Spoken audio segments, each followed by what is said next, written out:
Hello and welcome to the Hypnosis Academy. Today I'm talking about anchors, but I'm not talking about anchors that get weighed on boats. Different kind of anchors. I'll tell you all about it on the other side.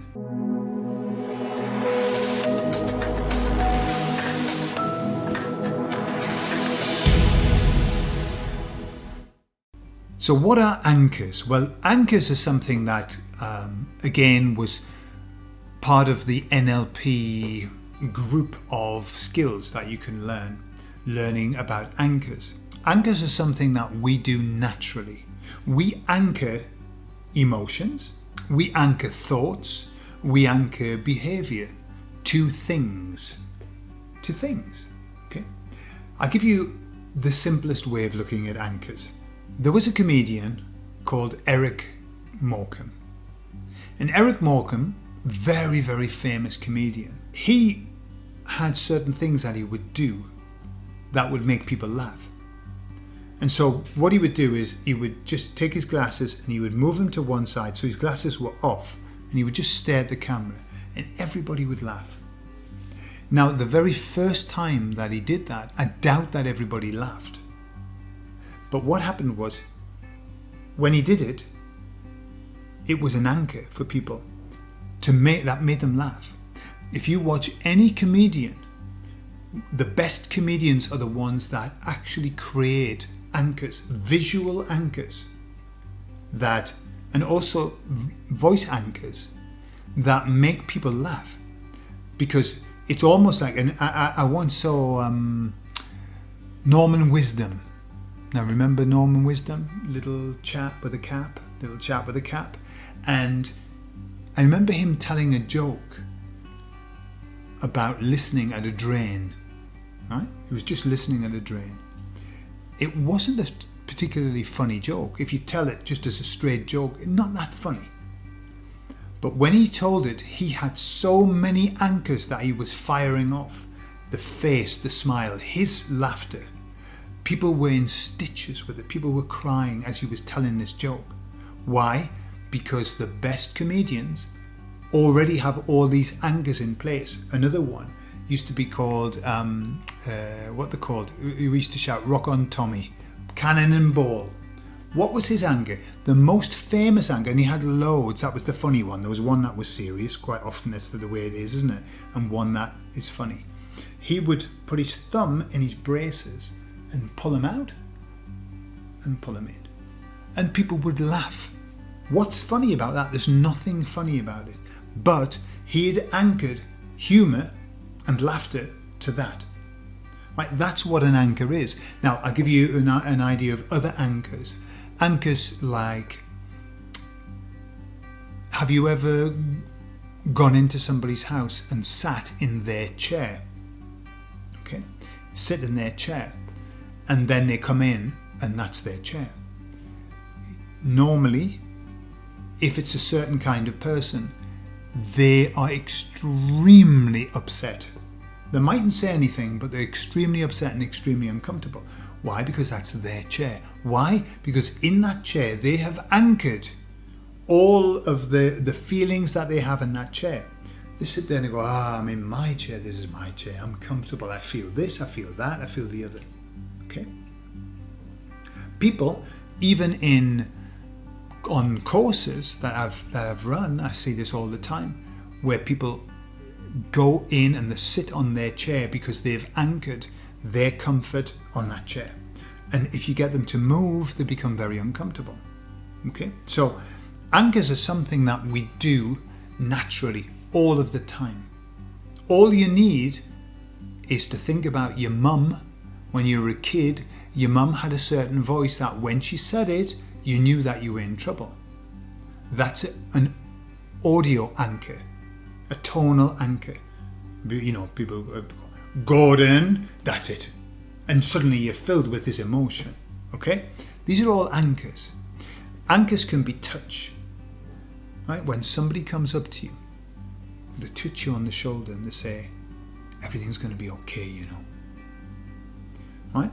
That touch can get anchored there. So that when the same person comes up and just touches you on the shoulder, already you feel all of those feelings that they engendered in you before. So that happens all of the time. This is why one of the rules is when somebody's really angry, if your partner's really angry or somebody's really upset, probably not best to touch them straight away. The reason is, imagine somebody's furious and you put your hand on the shoulder. Now what happens with anchors is that if you touch them in the same way as you did when you touched them when they were angry, they'll become angry again. Right? And you might put your hand on them, don't touch me. Okay? This happens a lot.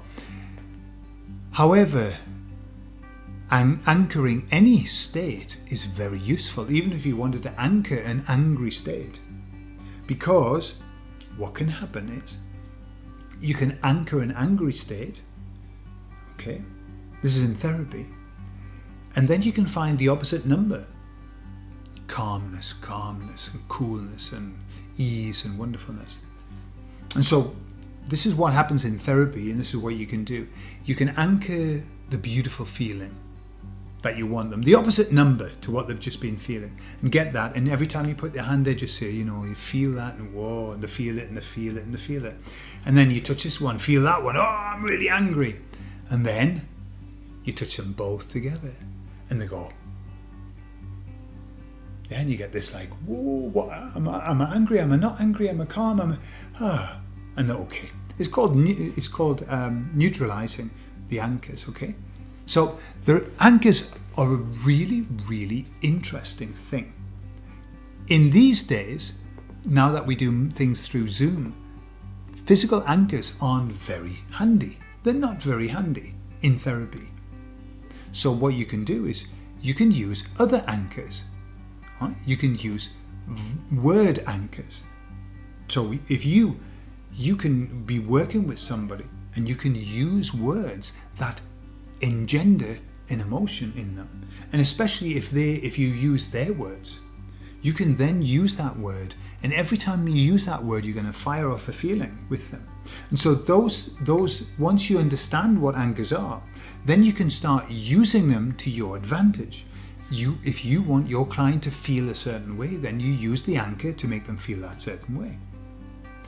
I use anchors a lot with people in humour, because humour is wonderful in therapy. If you can get your client laughing when they've been really upset, if you can get them laughing, that's it. Job done. If they start laughing at the problem that they've just been crying at. And so, for example, the way an anchor is set up, a voice anchor, is that for example, I'll be doing EFT with somebody and I'll get them to say something and it makes them laugh. I make a mental note. Those words, I'll use them again, and guaranteed that when I use them again, for example, we'll do EFT and then I might be doing some hypnosis and I'll use those words again. And when I use them, they laugh. Okay? Because they laughed, because we anchored the laugh with the words the first time. And then when you use them again, they'll laugh. And if you used them again, they would laugh. Okay? And it's also reinforcing the anchor. So anchoring, my suggestion is if you're interested in that kind of thing, there's tons of information in the NLP world about anchoring. But look specifically these days, I mean, physical anchors are really interesting. They are crazy when you use them. But also find out about anchoring with gestures. You can anchor with gestures. That's an anchor. I mean, what does that mean? We know what that means. The same as this. That's an anchor because we know what it means. And so we attribute a feeling to it. Yeah. So once you understand that, you can start creating your own anchors. And then once you do that, then you can start manipulating emotions in your client. That isn't a bad thing. That's a really good thing. Right? If your client's down and you want to bring them back up, you fire off some positive anchors. Right? So find out all about anchors, have a look at it. It's definitely worth knowing about, because also then you become aware of your own anchors and you know then how you can actually get rid of them, how you can neutralize them. We've got loads of negative anchors. It happens all the time. He just has to look at me in that way and I blow up. That is a negative anchor.